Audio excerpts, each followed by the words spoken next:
আসসালামু আলাইকুম। সংবাদে আপনাদের সবাইকে স্বাগত জানাচ্ছি। আমি ফিরোজ তোহা। শুরুতেই আরবে কেবলস সংবাদ শিরোনাম। বাংলাদেশের সর্বশেষ গুরুত্বপূর্ণ আপডেট সংবাদে আপনাকে স্বাগত। শুরুতেই সংবাদ শিরোনাম, পরে বিস্তারিত। শুরুতেই জানিয়ে দিব, চট্টগ্রামের শিক্ষামন্ত্রীর বাড়িতে হামলা, গাড়িতে আগুন। চট্টগ্রামের শিক্ষামন্ত্রী মহিবুল হাসান চৌধুরী নওফেলের বাড়িতে হামলা এবং ভাঙচুরের ঘটনা ঘটেছে। এ সময় তার বাসভবনের আঙিনায় থাকা দুইটি প্রাইভেট কার ভাঙচুরের পর সেগুলোতে আগুন ধরিয়ে দেয় দুর্বৃত্তরা। তাছাড়া শিক্ষামন্ত্রীর বাসভবনের প্রবেশ গেটটি ভেঙে একটি কক্ষ ভাঙচুর করা হয়েছে। একইভাবে চট্টগ্রাম 10 আসনের সংসদ সদস্য এমপি মহিউদ্দিন বাচ্চুর লালখান বাজারস্থ অফিসে হামলা এবং ভাঙচুরের ঘটনা ঘটে। এরপর জানিয়ে দিব, সাদ্দাম এবং ইনানের ফেসবুক পেজ সরিয়ে দিল মেটা।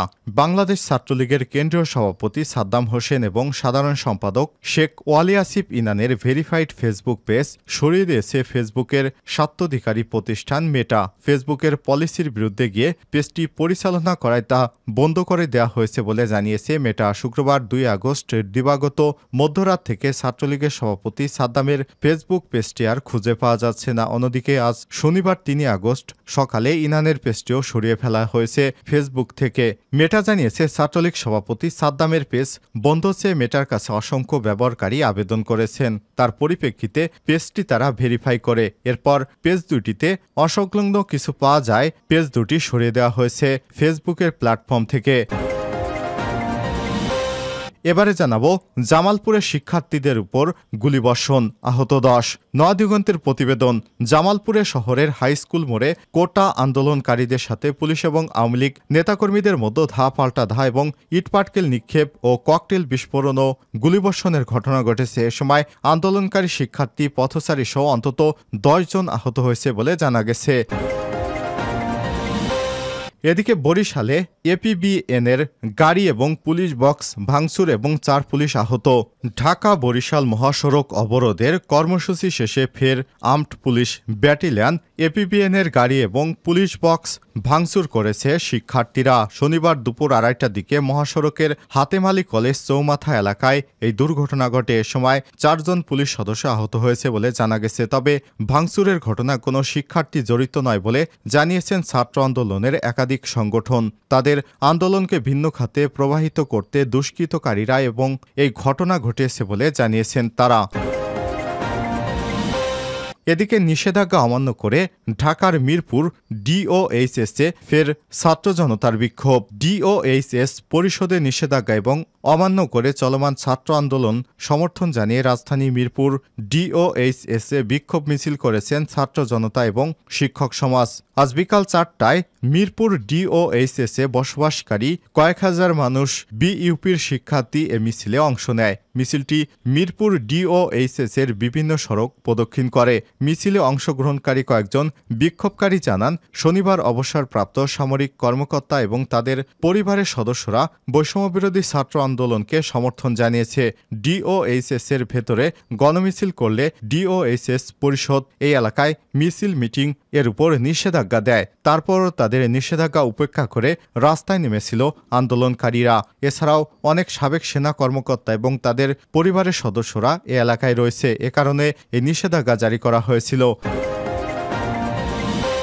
এবং সর্বশেষ জানিয়ে দিব, সাধারণ ছুটি ঘোষণা নিয়ে যা জানালেন জনপ্রশাসন মন্ত্রী। কোটা সংস্কার আন্দোলন ঘিরে আগামীকাল রবিবার 4 আগস্ট থেকে অসহযোগ কর্মসূচির ডাক দিয়েছেন সাধারণ শিক্ষার্থীরা। এ অবস্থায় সরকারি এবং স্বায়ত্তশাসিত প্রতিষ্ঠানে কর্মীদের জন্য সাধারণ ছুটি আসবে কিনা তা নিয়ে আলোচনা চলছে। প্রিয় দর্শক, এতক্ষণ শুনছিলেন সংবাদ শিরোনাম, এবারে বিস্তারিত। তবে তার আগে বন্ধুরা, আপনি কোন স্থান থেকে আমাদের সংবাদটি দেখছেন, বিশ্বের কোন কোন দেশে আপনি এই সংবাদটি দেখছেন এবং শুনছেন, কমেন্ট করে জানিয়ে দিন এই সংবাদ সম্পর্কে আপনার মূল্যবান মতামত। আর বন্ধুরা, আপনি যদি এই চ্যানেলে নতুন হয়ে থাকেন, সংবাদটি দেখতে দেখতে চ্যানেলটি সাবস্ক্রাইব করে রাখুন, যাতে করে আমাদের লেটেস্ট আপডেট সংবাদগুলো সবার আগে আপনার কাছে পৌঁছে যায়। আর বন্ধুরা, ভিডিওটিতে একটি লাইক দিয়ে দিন। এবারে বিস্তারিত।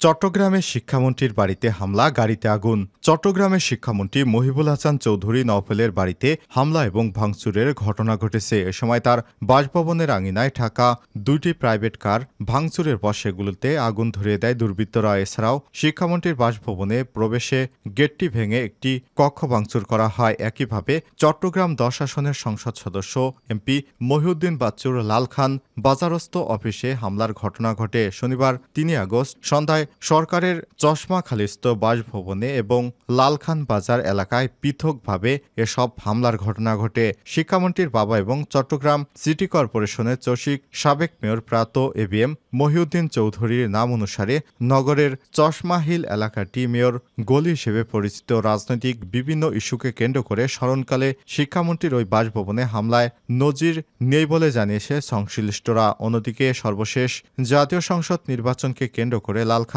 বাজার এলাকায় এমপি মহিউদ্দিন বাচ্চুর অফিসে হামলা এবং এর আগেও হামলার ঘটনা ঘটেছিল।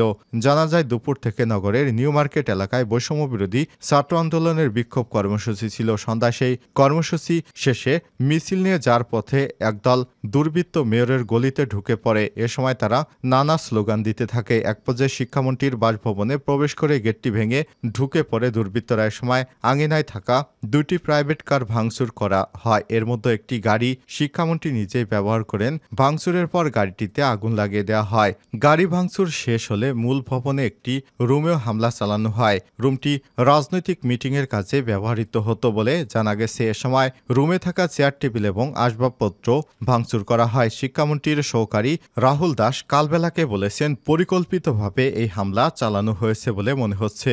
মেয়র গলির সামনে দিয়ে একটি মিছিল যাচ্ছিল, সেই মিছিল থেকে বের হয়ে কিছু লোক এই হামলা চালিয়েছে। জামাত শিবিরের মদদে এই হামলা চালানো হয়েছে বলে ধারণা করা হচ্ছে। বর্তমানে পরিস্থিতি স্বাভাবিক আছে। সাদ্দাম ও ইনানের ফেসবুক পেজ বন্ধ করল মেটা। বাংলাদেশ ছাত্রলীগের কেন্দ্রীয় সভাপতি সাদ্দাম হোসেন এবং সাধারণ সম্পাদক শেখ ওয়ালি আসিফ ইনানের ভেরিফাইড ফেসবুক পেজ সরিয়ে দিয়েছে ফেসবুকের স্বার্থাধিকারী প্রতিষ্ঠান মেটা। ফেসবুকে পলিসির বিরুদ্ধে গিয়ে পেজটি পরিচালনা করায় তা বন্ধ করে দেওয়া হয়েছে বলে জানিয়েছে মেটা। শুক্রবার 2 আগস্ট দিনগত মধ্যরাত থেকে ছাত্রলীগ সভাপতি সাদ্দাম ফেসবুক পেজটি আর খুঁজে পাওয়া যাচ্ছে না। অন্যদিকে শনিবার 3 আগস্ট সকালে ইনানের পেজটিও সরিয়ে ফেলা হয়। মেটা জানিয়েছে ছাত্রলীগের সভাপতি সাদ্দামের পেজ বন্ধ চেয়ে মেটায় অসংখ্য ব্যবহারকারী আবেদন করেছিলেন। তারই পরিপ্রেক্ষিতে পেজ দুটিকে সরিয়ে দেওয়া হয়েছে। পরে পেজ দুটি সরানোর ব্যাপারে আবেদনকারীদের ফিরতি ইমেইলে বার্তা পাঠিয়েছে। তাতে বলা হয়েছে, ভালো খবর, আপনি যে অ্যাকাউন্ট পেজটির বিরুদ্ধে রিপোর্ট করেছিলেন সেই পেজটি পর্যালোচনা করে আমাদের টিম পলিসি লঙ্ঘনের প্রমাণ পেয়ে অপসারণ করা হয়েছে। জামালপুরের শিক্ষার্থীদের উপর গুলিবর্ষণ, আহত 10। জামালপুর শহরের হাইস্কুল মোড়ে কোটা আন্দোলনকারীদের সাথে পুলিশ আওয়ামী লীগ নেতাকর্মীদের মধ্যে পাল্টা ঘটনা ঘটে। ইটপাটকেল নিক্ষেপ, ককটেল বিস্ফোরণ এবং গুলিবর্ষণের ঘটনা ঘটেছে। এই সময় আন্দোলনকারীদের এবং পথচারী সহ অন্তত 10 জন আহত হয়েছেন বলে জানা গেছে। শনিবার 3 আগস্ট দুপুরে শহরের বাইপাস মোড়ে জড়ো হয়ে শিক্ষার্থীরা, সেখান থেকে তারা বিক্ষোভ মিছিল নিয়ে বাইপাস সড়ক হয়ে মির্জা আজম চত্বরে আসে। এ সময় পুলিশের বাধার মুখে পড়ে, সেখানেই তারা অবস্থান নেয়। বন্ধ হয়ে যায় জামালপুর ইসলামপুর মাদারগঞ্জ সড়কে যান চলাচল। আন্দোলনকারী শিক্ষার্থীরা মির্জা আজম চত্বরে প্রায় 2 ঘন্টা অবস্থান করেন। এক পর্যায়ে আন্দোলনকারী শিক্ষার্থী পুলিশ ব্যারিকেড ভেঙে সামনে এগিয়ে যায়। পরে তারা চৌরাস্তা হয়ে চলতি পথে সরকারি আশেক মাহমুদ কলেজ চত্বরে আওয়ামী লীগের ব্যানারে ভাঙচুর করে বলে অভিযোগ পাওয়া গেছে। শিক্ষার্থীদের মিছিলটি শহরের বকুলতলা আওয়ামী লীগের কার্যালয় অভিমুখে যার পথে জামালপুর নতুন হাইস্কুল মোড়ে আরেক দফা পুলিশি বাধায় মুখে পড়ে। এ সময় আন্দোলনকারী শিক্ষার্থী এবং আওয়ামী লীগের নেতা কর্মীদের মধ্যে ইটপাটকেল নিক্ষেপের ঘটনা ঘটে। এই ঘটনায় পুলিশ ফাঁকা গুলি ছোড়ে।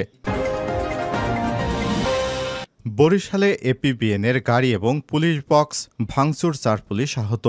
ঢাকা বরিশাল মহাসড়ক অবরোধ কর্মসূচি শেষ করে ফেরার পথে আর্মড পুলিশ ব্যাটালিয়ন এপিবিএনের গাড়ি এবং পুলিশ বক্স ভাঙচুর করেছে শিক্ষার্থীরা। শনিবার দুপুর 2:30টার দিকে মহাসড়কের হাতেমালি কলেজ চৌমাথা এলাকায় এই দুর্ঘটনা ঘটে। এ সময় পুলিশ সদস্য আহত হয়েছে, তবে ভাঙচুরের ঘটনায় কোনো শিক্ষার্থী জড়িত নয় বলে জানিয়েছে ছাত্র আন্দোলনের একাধিক সংগঠন। তাদের আন্দোলনকে ভিন্ন খাতে প্রবাহিত অতিবাহিত করতে দুষ্কৃতকারীরা এই ঘটনা ঘটিয়েছে বলে জানিয়েছেন তারা। এর আগে প্রবল বৃষ্টি উপেক্ষা করে 11টার দিকে বিএম কলেজের সামনে থেকে বিক্ষোভ মিছিল বের করে শিক্ষার্থীরা মিছিল নিয়ে বেলা 11:30টায় নথুল্লাবাদ কেন্দ্রীয় বাস টার্মিনালের সামনে ঢাকা-বরিশাল মহাসড়ক অবরোধ করেন তারা। টার্মিনালের সামনে 1:30টা পর্যন্ত অবস্থান করে বিক্ষোভ মিছিল নিয়ে মহাসড়কের হাতেমালি কলেজ সংলগ্ন মহাসড়কে যায় শিক্ষার্থীরা। সেখানে দুপুর 2:30টা পর্যন্ত অবরোধ করে শিক্ষার্থীরা কর্মসূচি সমাপ্তি ঘোষণা করেন।